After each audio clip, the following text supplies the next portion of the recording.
at the Tron Theatre in Glasgow tomorrow night. Well, the history of India, Pakistan and Bangladesh, as seen through the lens of their photographers, is the subject of a major exhibition at the Whitechapel Gallery in London.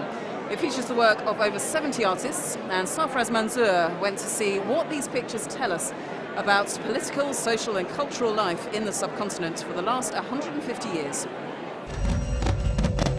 India, Pakistan, Bangladesh. When you hear the names of those three countries, what do you see? Slumdog Millionaire, the Taj Mahal, floods, cricket, Bollywood.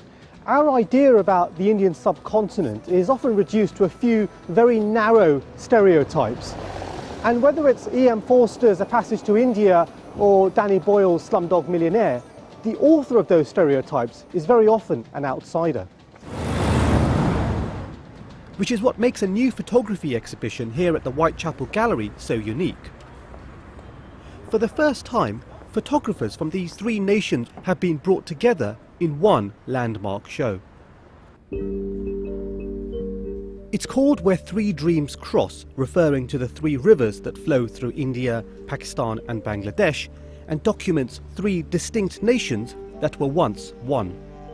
From iconic images of famous figures to intimate portrayals of family life, the show spans 150 years and charts the story of photography in these three countries. Co-curator Sunil Gupta is the man behind this vast undertaking. I guess the most interesting thing in a sense about the exhibition is the fact that the photographers are from there. They're from India, Pakistan and Bangladesh. So it's an insider's point of view rather than an outsider's point of view. Absolutely. So we were very much trying to create a situation where we're looking at photographs of the place taken by the people who live there, trying to see, is there some kind of indigenous photography of the region? It's not something that's instantly obvious that these photographs are taken by Indians or Pakistanis or Bangladesh. So does that mean that to the lay viewer, they could as easily been taken by somebody from New York or London? If you look at them long enough, I think you'll get a sense that these are taken by people who are very familiar and comfortable with the subjects. The collection features the work of 80 photographers and is structured along themes such as the portrait, the family and the street. How did you go about collecting these photographs? A lot of it was done by word of mouth, trying to find private collections, trying to find individuals who had pictures, trying to persuade people to part with very precious family pictures. Since partition in 1947, photography on the subcontinent has been part of mainstream culture. But under the British, it was the ruling class taking the photographs, and the style reflected that. Even after partition, the region's colonial past continued to influence its photography. The average Indian, Pakistani, Bangladeshi would see a proper photograph of themselves or somebody else as something that you would dress up for and be quite formal. And it's their public face or the public face of the family.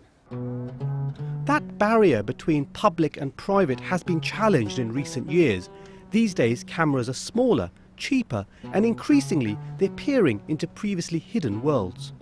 There's now a new breed of young people in their 20s emerging, who are rebelling now finally, and who want to be part of the larger world of photography, the global world, and they're taking much more intimate pictures, let's say. And the story of photography is also the story of technology in many ways, isn't it? It's been said in the 20th century, for example, that the box brownie moment in the US happened because of Kodak's instant cameras. That didn't happen in South Asia because of economics till, I think now, because of the digital revolution. In a funny way, we've leapfrogged analog technology, expensive camera film techniques, and gone straight into IT and digital.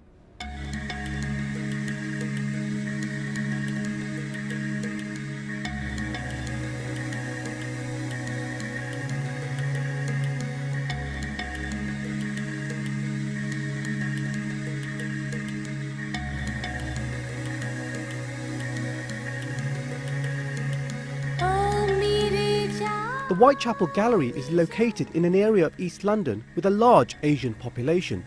What did they make of the exhibition? When I was passing by this photograph, the first emotion that I felt was one of sort of fear, as in you see this kid crossing the road, oncoming traffic, looking from sort of Western eyes, you sort of fear for that kid and you're thinking he's definitely toast. If you're from that region, you'll know that, you know, he's going to be absolutely fine.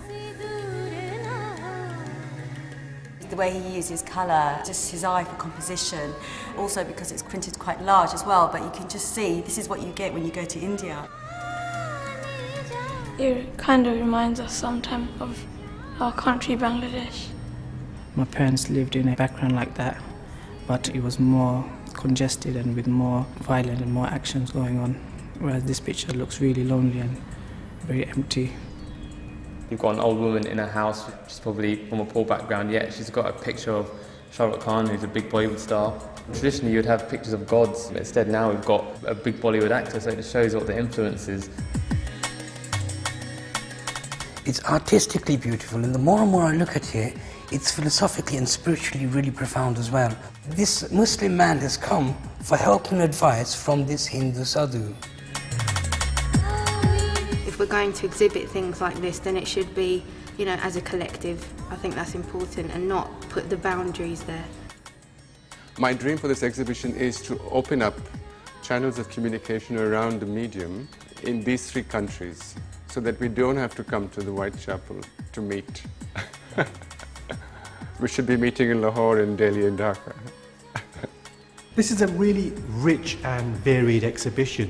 It's got the standard issue historical portraits of Gandhi, of Nehru, of Jinnah and Bhutto, the founders of Pakistan. But the really interesting stuff is not the big political stuff. It's personal. It's seeing morphine addicts inside their home. It's seeing ladyboys in Karachi. These are images that most of us will not be familiar with, and they give a counter-narrative and they subvert many of the stereotypes of the subcontinent and show an India, a Pakistan and a Bangladesh that most of us will not have seen before. That exhibition